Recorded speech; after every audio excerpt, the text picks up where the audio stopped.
Time of year, the holiday period, is often associated with high levels of alcohol consumption globally, but more so in South Africa as well. Some liquor traders have told the City Press newspaper that it's not their responsibility to restrain patrons from overindulging. While the abuse of alcohol is linked to much of the tragedy and the carnage that we see on South African roads and violence during this period. Let's speak about this now with Maurice Smithers, who's an alcohol harm reduction activist. Maurice, a very good evening or good afternoon. Good to have you on. The problem is not necessarily alcohol, but the overindulgence culture in South Africa. What is driving that still, when for so many years there have been messages, adverts, pleas for us to drink less and more responsibly?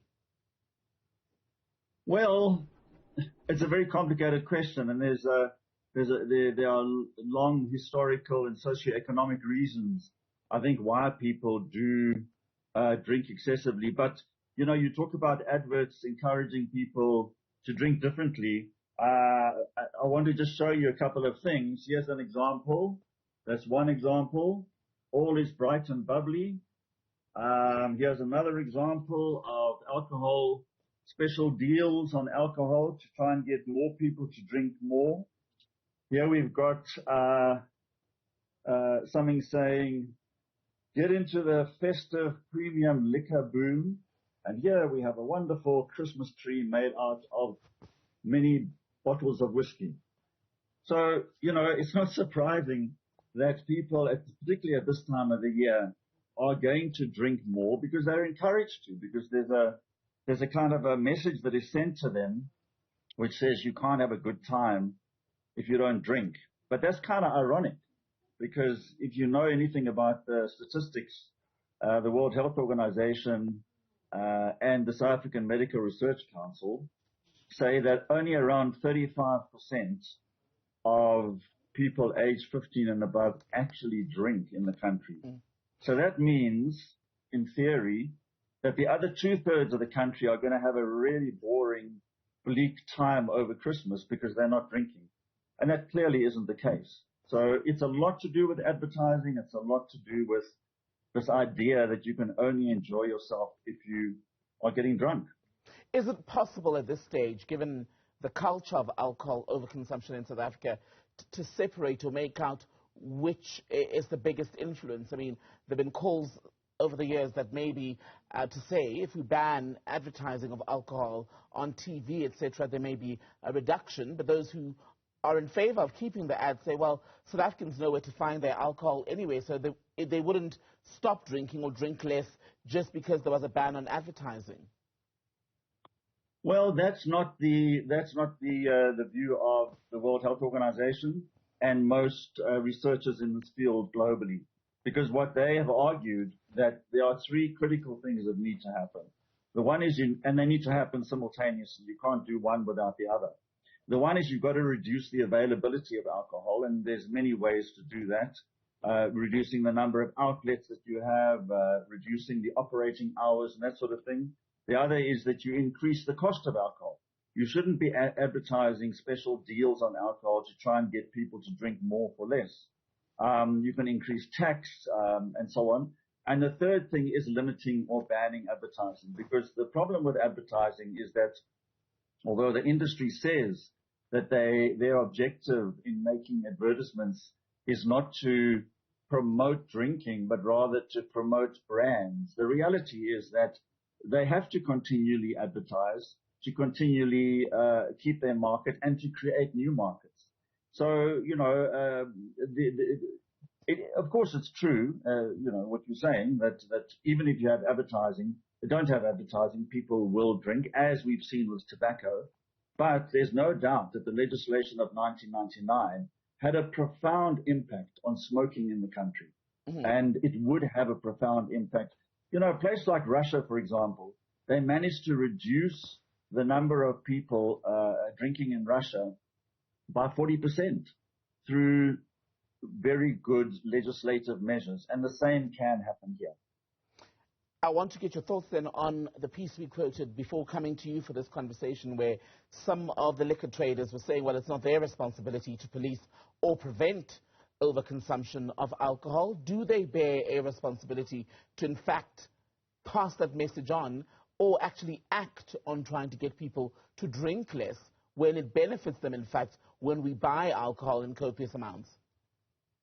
You know, that is one of the dilemmas around this issue, because the liquor industry themselves keep on saying that they want to self-regulate, that they are responsible companies, and that they also encourage responsible drinking.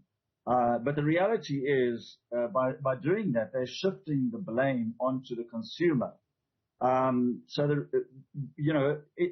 But we don't, in a way, we don't knock the industry for wanting to make a profit. That's what they're there for. They're a business. They're selling a product. They need to make a profit. They need to satisfy their shareholders. That's why they can't be trusted to self-regulate.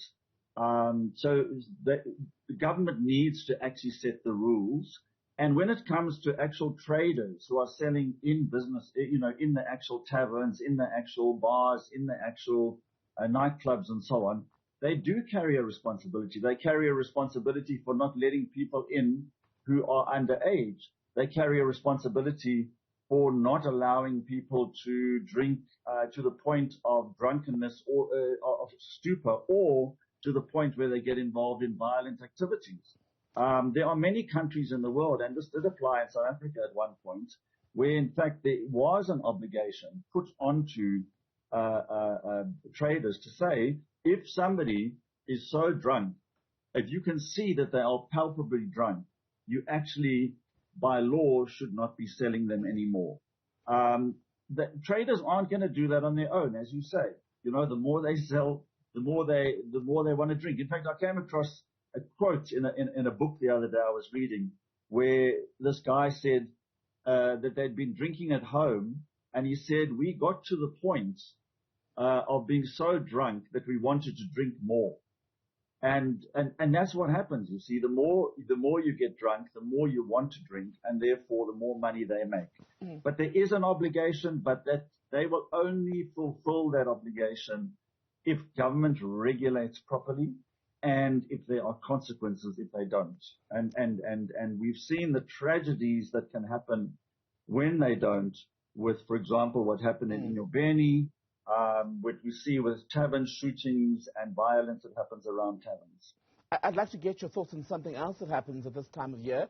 It is December. Everyone is drinking more in a family setting or with friends. We also see a lot of teenagers at this time begin to experiment with alcohol because there's a celebration, etc. How do we get around that? Because it's difficult to monitor, isn't it? Because at this point, you can basically buy alcohol from any place you want, really. Even if they say they require ID, if you look grown enough, it will be sold to you. Absolutely. Look, you know, I think it's important to know that the challenges we face around alcohol are deep and wide, and they're not going to get solved overnight. And there's no silver bullet that's going to fix it. For example, increasing the age of drinking on its own, or banning advertising on its own. There are a lot of things that need to be done over time. So we may be able to put measures in on a temporary basis. For example, in Gauteng, it seems as though the police have finally come around to recognizing that you cannot allow drinking in public. There is a law against drinking in public, but it had been ignored. And it appears that the provincial SAPS have decided that, in fact, it must be dealt with. There's also talk about in certain areas that they're going to get liquor outlets to close at 8 o'clock on New Year's Eve. So there are ways in which you can deal with this immediately. But the fact is that those young people who are experimenting with alcohol are doing it for a lot of complex reasons. It's to do with advertising. It's to do with peer pressure. It's to do with modeling by adults. It's to do with adults who send their kids to go and buy booze for them. And it's also a lot to do with the fact that, particularly in less privileged areas, there are very few effective alternative ways for young people to get involved in recreational activities. So we have to, as a country, take the issue on as a national challenge, which involves different departments in government. but with a long-term plan to create a society that is an alcohol-safer society. And we succeeded in doing that with tobacco. There's no reason why we can't do it with alcohol, but there has to be a national commitment to do that. And that's the challenge that we have. There doesn't seem to be, at the moment, the political will to do that. There was a lot of talk during COVID that because it became obvious to everyone in the country that when the ban on alcohol happened, there were certain positive consequences. Now, we're not calling for a ban on alcohol, but what we are saying is that we agree with everybody, including the president, who in January 2021 said we needed to change our legislation, and he mentioned things like the age of drinking, the cost of alcohol, the operating hours, and advertising. But I'm afraid that since the more or less end of COVID, government's not talking about that anymore at all. There's no mention of new alcohol legislation. There seems to be a focus on economic development as the major priority. So unless we have that political will, nothing's going to change. Right.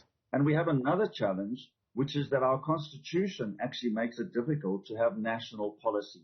Because as we discovered in 1999, when the Liquor Act of 2003 was being drafted and sent to the Concourt for evaluation, they said that national government has very limited authority over retail liquor outlets because that's an exclusive provincial mandate.